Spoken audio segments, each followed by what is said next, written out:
Welcome to the second part of the Gazali program. In Prudent Gazali, we once again have more food from thought from Dr. Jayprakash Narayan. I promise you it is going to be a great treat. Doctor, you have always been saying that one of the ideologies of your party is to make such reforms, administrative reforms, to make the government less corrupt and to make them more accessible to the people. I will put the shoe on the other side. Now, don't we need also systems that we have to make people more accessible to the government also? People are shying away from the responsibilities. Unquestionably. Not many people are, you have the gift of the Right to Information Act. How many of them ask questions? You have the gift of the PIL under the constitution. How many of them use that? How many of them vote that? How to make the citizens more responsible?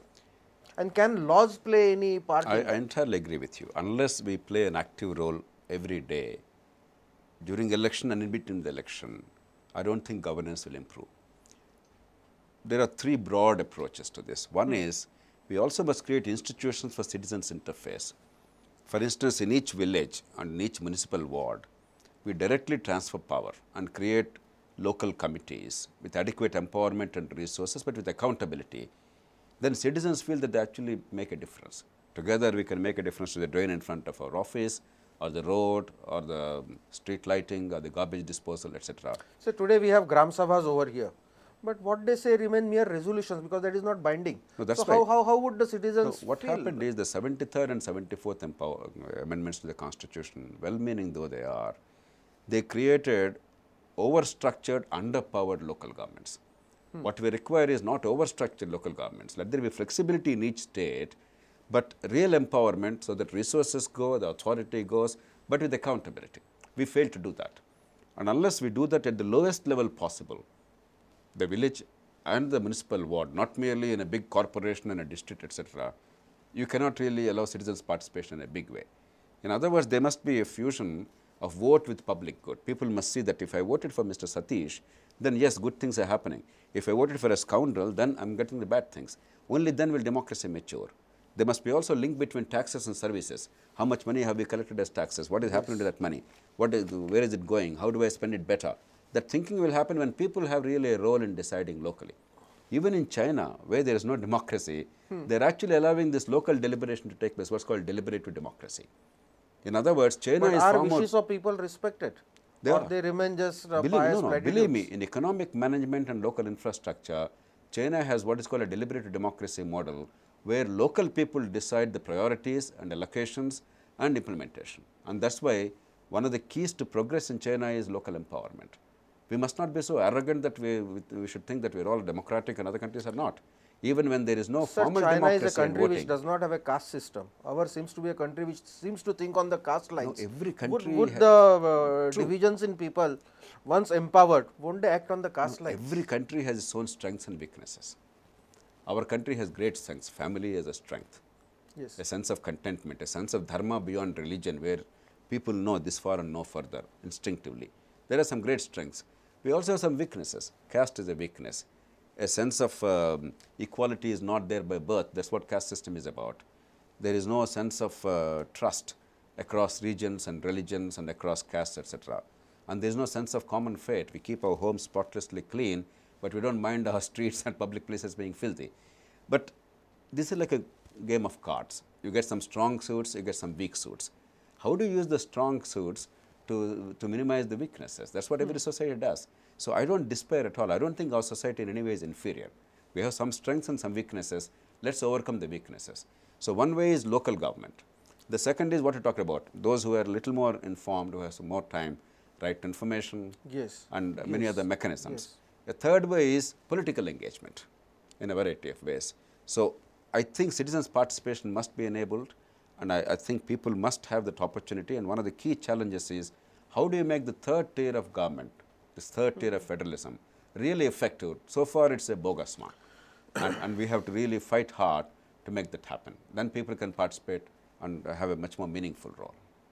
So you have been advocating speedy justice through rural courts. Now again, are you talking of people's participation like people's courts in China? No, that will not work. You see, in India, as you said rightly, caste-ridden, because we had the jury system once, it didn't work in India. Exactly, this khap panchayats or kham panchayats or whatever. with this kind of a thing, that system will not work. What we are talking about is, and we actually got it. And you have worked on that in Andhra Pradesh. Not only that, in India actually, the parliament has enacted a law. See, Lok Satta movement has been privileged to get many changes in the country. Voter registration improvements, disclosure of candidate details. Earlier we came out with a list of criminals contesting. Later we forced it to become a law in the country. Now every candidate for elective office must now disclose. The political funding reform law in 2003, after the Tehelka scam, we persuaded all the political parties to come together. By unanimous consent, a law is now enacted, which creates a legitimate framework for political funding. Then, of course, Right to Information Act, Aruna Roy and I, together in the National Advisory Council, could engineer that. And then you had the 91st Amendment to the Constitution, limiting the size of the Council of Ministers and also tightening the anti-defection provisions. Yes. Then you have the local courts law, the Gram Nyayalas Act. Then you have the Cooperatives 97th Amendment to the Constitution. Then the Rural Health Mission. So many things happened. One of them is this. Parliament actually enacted a law in 2009 whereby for every intermediate panchayat, that's what the Constitution says, it may be a block, it may be a mandal or whatever, in the rural areas, there shall be a rural court, which is an integral part of independent justice system under the control of high courts.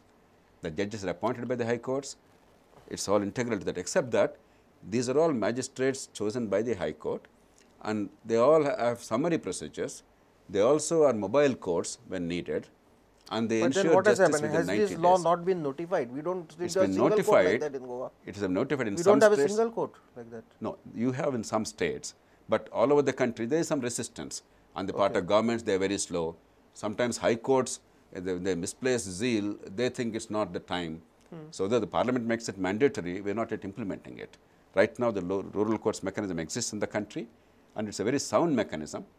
It's very much like, in Britain, what we call small claims courts. In United States, they call people's courts. These are all integral part of justice system, but with summary procedures for simple cases, let's say up to 1 lakh rupees civil liability. Yes. Let's say criminal cases up to one year's imprisonment, etc. Everything is with due process, but summary procedures by the judicial system, with the provision for appeal, with lawyers' intervention. We've ensured that there's absolutely no hereafering. The judicial independence and separation of judiciary, they're completely protected. And yet there is resistance on the part of the lawyers and others, because in our country, just like caste system, there is a lot of orthodoxy and rigidity. We're not always open to new ideas. And there's always a fear that maybe my practice will be affected if in a rural area there's a court created. And I invent now a lot of arguments why that should not be successful. And they're not necessarily pro-people. But you have to break out of this. Because if people have greater faith in rule of law, lawyers actually get more practice.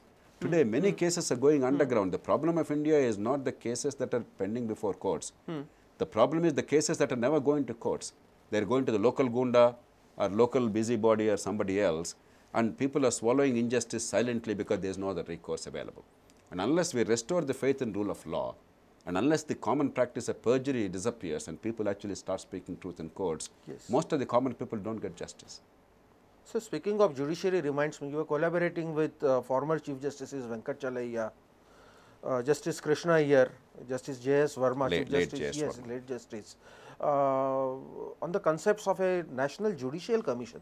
Can you elaborate that and where the thing stands today? So what happened? Are we going to get it soon? Yeah, very soon.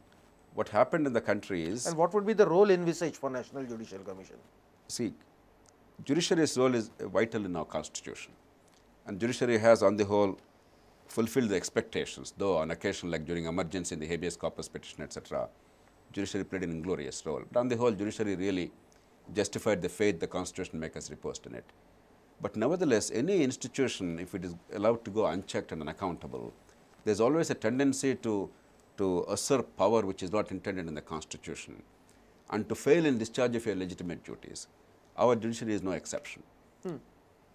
On one occasion, actually on 2 occasions, the judge's case, the Supreme Court held that the judge's appointment is judge's private prerogative. It's almost like priests. You appoint your successors.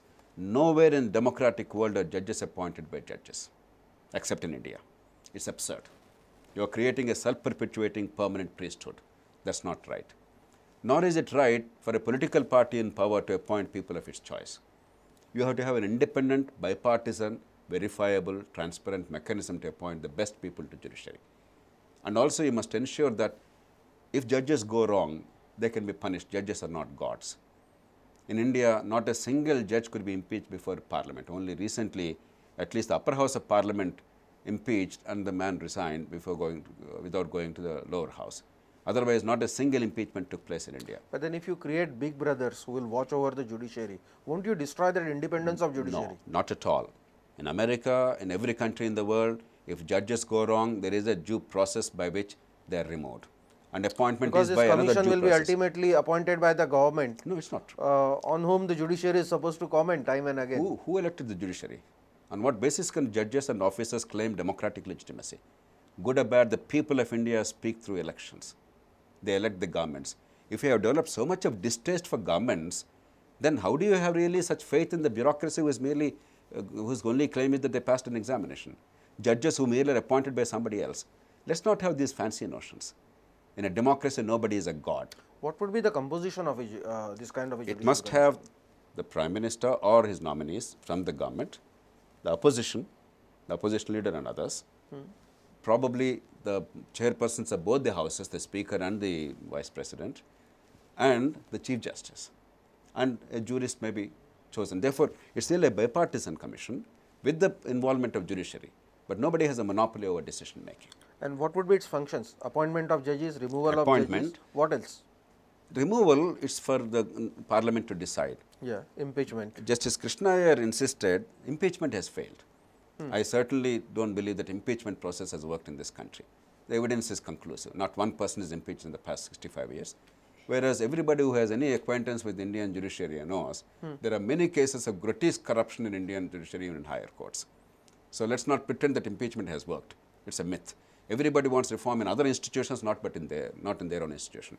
Politicians want politics to be preserved as it is, but elsewhere they should be changed. Bureaucrats want bureaucracy to be as it is. Then, sir, impeachment was a weapon in hands of the people's representatives, the politicians. It didn't work because it required 2/3 majority in both houses, and parliamentarians were busy hating each other and hurting each other rather than protecting the country. They never understood the importance of bipartisan work on issues of national interest, and in that political climate, impeachment hasn't worked. Therefore, supposing this body also has the power to actually recommend removal after due process, either Judges Inquiry Act or the Judicial Standards and Accountability Act, now before Parliament not yet enacted that bill.